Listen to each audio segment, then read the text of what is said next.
శ్రీవారి సాలకట్ల బ్రహ్మోత్సవాల్లో 4వ రోజైన శనివారం ఉదయం కల్పవృక్ష వాహనసేవలో వివిధ రాష్ట్రాల నుంచి విచ్చేసిన కళాబృందాలు అద్భుత ప్రదర్శనలిచ్చారు. టీటీడీ హిందూ ధార్మిక ప్రాజెక్టుల ఆధ్వర్యంలో 9 రాష్ట్రాల నుంచి 18 కళా బృందాలలో మొత్తం 513 మంది కళాకారులు తమ అద్భుతమైన ప్రదర్శనలతో వాహనసేవ శోభను మరింత పెంచారు.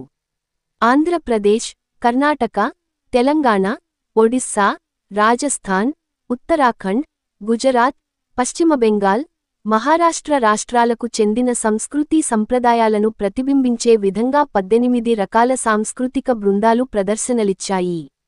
మహారాష్ట్రకు చెందిన 111 మంది కళాకారులు ప్రదర్శించిన డ్రమ్ము విన్యాసాలు భక్తులను ఎంతగానో ఆకట్టుకున్నాయి.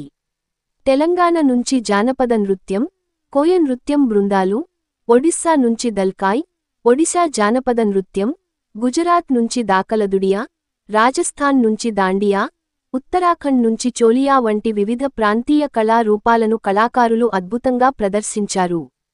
ఆంధ్రప్రదేశ్కు చెందిన కూచిపూడి, దశావతారాలు, చెక్కభజన, డప్పు నృత్యం, కోలాటం బృందాలు ఆకట్టుకున్నాయి.